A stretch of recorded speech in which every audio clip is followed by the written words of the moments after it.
the death of Honorable Charles Ong'ondo Were, nicknamed Sir Charles. I don't know why he was called Sir Charles, has disclosed a lot of things that even I did get it. And it is funny that people outside his area of jurisdiction, very few people knew about him. But I learned from my friend, Wafula Buke, that he is somebody whom they have connected for so long and they are age mates. So I think both of them are about 2 years younger than me. So we are around age mates, but very little is known about him. He's the person who's coming to be known more in death than when he was alive.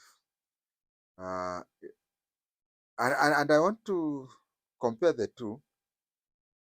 There is Raila's bodyguard, whom very few people knew by name, by character, or anything. But you'll find out that Raila's bodyguard, after he died, or even when he was alive, I can assure you by what everybody knows about Raila's bodyguard, that fellow is already in heaven. But you cannot compare him to Sir Charles. Sir Charles is somebody that after his death, people are becoming coming out to show that he was very bad, and they are celebrating his life. Not to be, they are celebrating his death, not because politics is bad or anything, but it is appearing that he was a bad person. If you have to compare him, then the best example you can compare to him is Maina Njenga, the Mungiki fellow. So as I can say is that his death has opened a Pandora box. Even though I still insist that it is most likely that his death is to do with local Kasipul politics. But new information are coming out by every second. A lot of people in Raila's background are now coming out to disclose whom he was. They are coming to disclose that he was a terror to everyone. It is proving that you only needed to shout Agwambo. Agwambo was the magic word to be there. So it shows that him and probably a few others, or even many others, were living outside the law just because you shout Agwambo. It appears even the security apparatus feared mentioning him, fearing of what the ripple effect will come out after after you cross, after your ways cross. I want to say here that it is possible that the security personnel within Kasipul Kabondo and Homa Bay in general, and even outside Homa Bay, let us say Luo Nyanza, we have people, maybe few, like him who were above the law. And the security, the district, the area's security committees were fearful of him because of the ripple effect that if you touch him, maybe Raila would talk, and even the whole area would be that. I want to state from the beginning that even though I may appear to attack Raila, especially in this episode, but the truth is that whatever is being said here is applicable to other areas. It is just happening that it happens to be in his background that I may appear to be maybe talking about him, but these things happen. Even look at Rift Valley. How many thugs do we have who especially now that Ruto is the president, you cannot touch them at all. We all have local thugs who are very close to the local political heavyweight, and anything mentioning let's say a person like Agwambo, it's just showing that it is only applicable in his area. But if you go to other places, you'll still find thugs in the name of that. These are thugs of today. We even have thugs of the past, people like Kina Lotodo. I think he falls in the category of Kina Lotodo. We cannot condemn this incident without knowing that Mainanjenga has done 1,000 more worse. If you compare him, this is what I'm trying to say, he's like Mainanjenga. But I believe that Mainanjenga is 1,000, not even, or even 1,000,000 times worse than him. How many people have died because of Mungiki and whatever?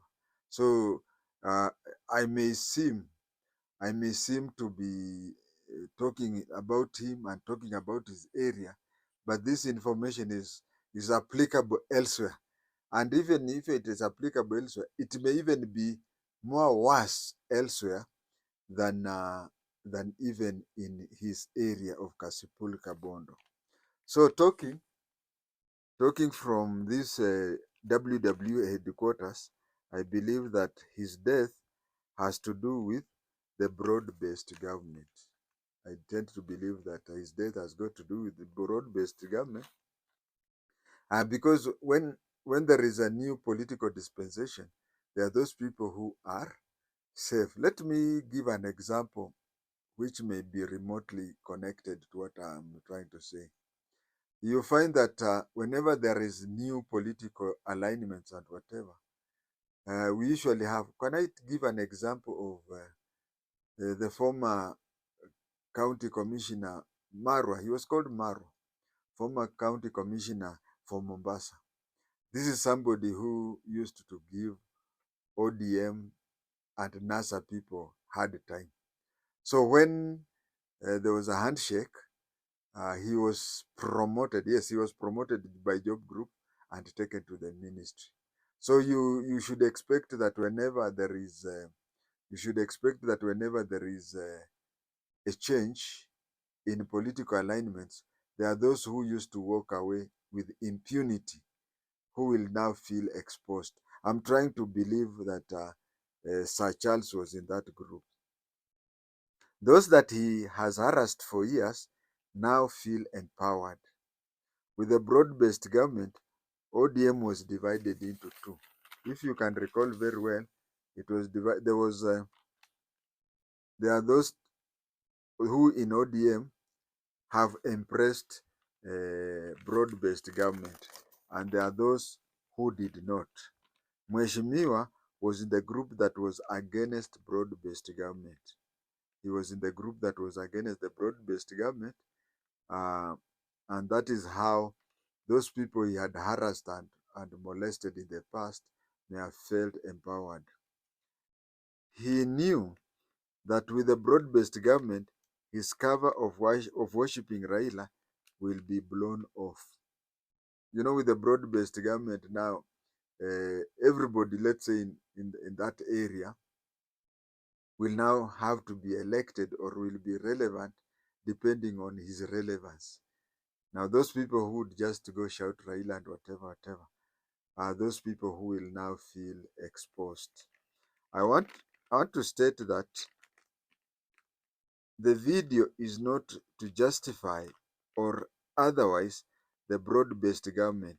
We will do that in other videos. This is not a video connected to broad-based government, but I would want to say that with the introduction of broad-based government, those the ODM was divided into two.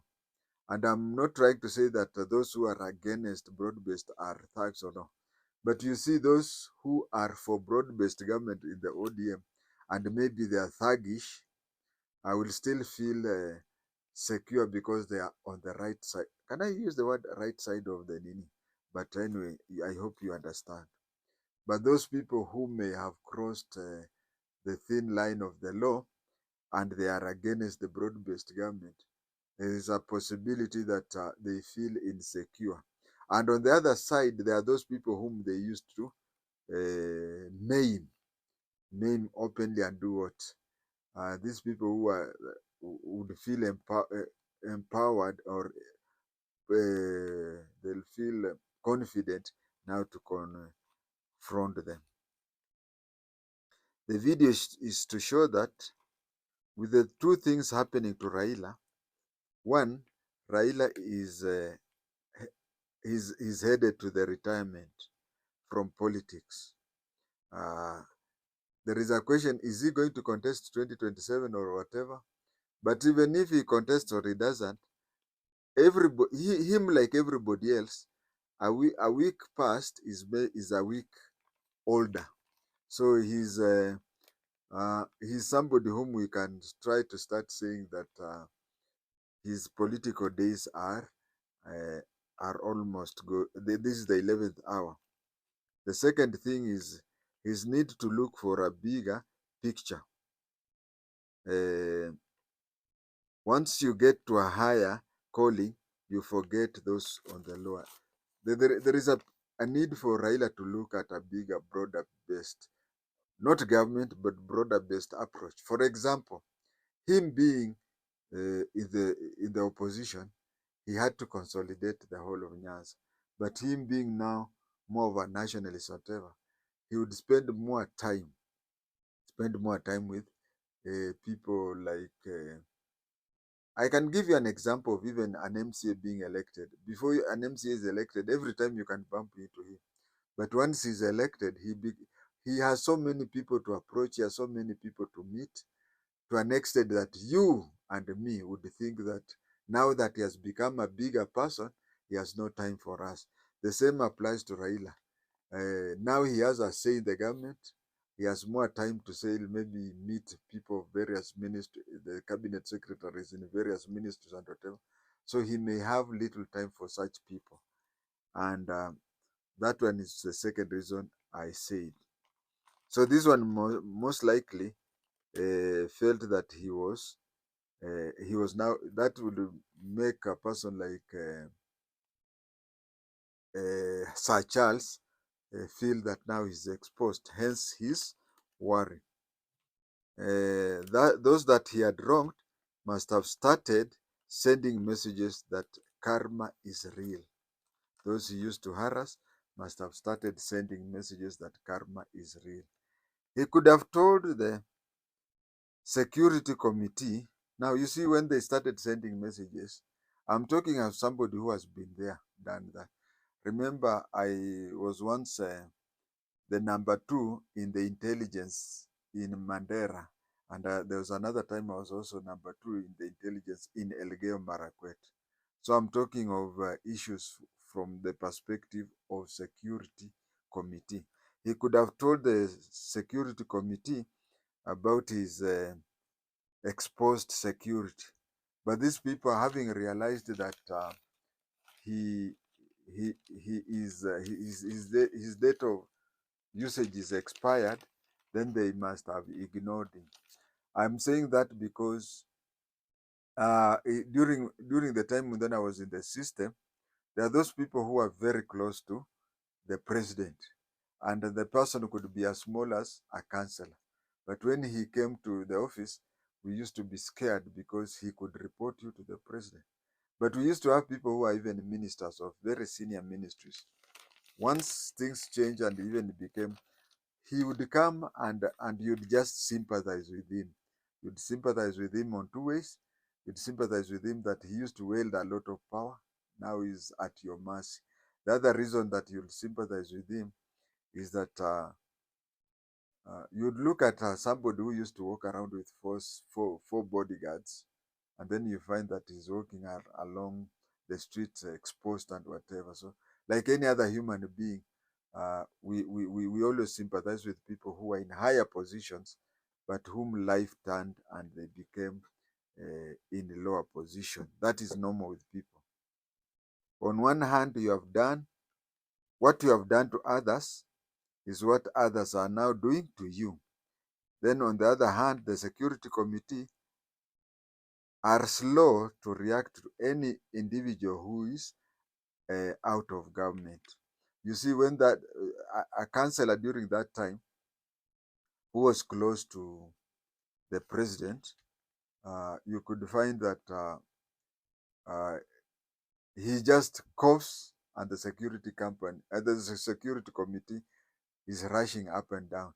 But when things turn against, and you find somebody who was a very powerful minister, he goes, and then you find that he's begging an OCS, somebody who used to command PPOs, tell, can you do this and this? And those PPO salutes and rushes. I want to give those who can remember an example. There's a time when there's a place called Mutukanyo in Baringo. There was a problem when Gideon Moi, a year after Kibaki took over, and it was recorded on TV. Gideon Moi was complaining to an OCS, and then the OCS was ignoring him. And Gideon Moi told the OCS, why are you doing this? And it was only the other time that your bosses were shaking when they came to see me, and you and OCS. Then the OCS told him, hiyo ilikuwa ni maneno ya wakati ule na sio sasa. So I think Sir Charles must have realized something like now. Now in Nyanza, being out of the what do you call broad-based government, and also being not in the line of Raila, is you live a rat life. You live a rat life. What I mean is, you have seen a rat or a mouse, so you lead such a life. He, in that situation, you are dead, and it is right now he is dead, and it is us who are alive that we should learn a thing from him. What I'm trying to say here is that as we speak now, Sir Charles is dead. He cannot learn any lesson now. But we who are alive, we have to learn a lesson. One lesson is that when you are close to the government, to the powers, uh, believe that one day power will be far from you. I know of an MP who died a few weeks ago. He, even if you Google his name, I'll not mention his name. The MP used to intimidate teachers. If you Google and ask which MP will intimidate teachers who are deemed to be against him, you'll find his name.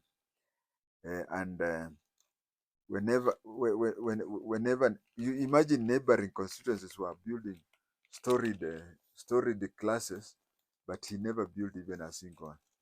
And what he did was, if a teacher tried to say anything, he had a militia of young men who would intimidate them.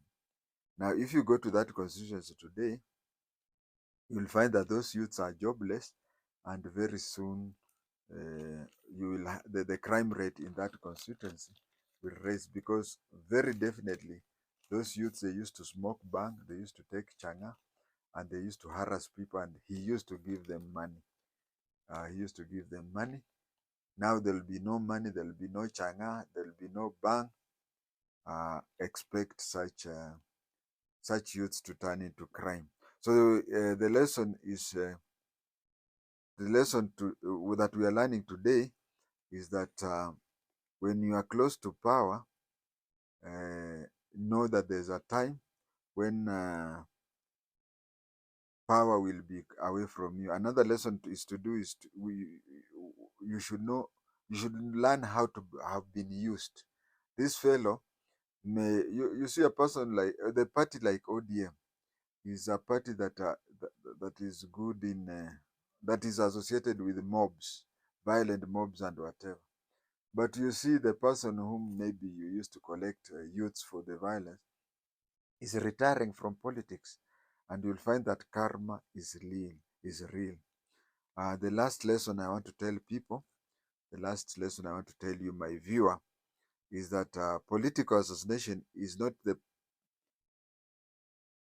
it is not just within the government. It is not within the government. It also applies to other political parties that You know, a lot of people, when you mention political assassination or something, people assume that it is the government that is killing people who are against it. But in the case of Sir Charles, as we have learned, you learn that even political parties, whether in government or out of government, also organizes for political assassination. Thank you. Let us meet in another video.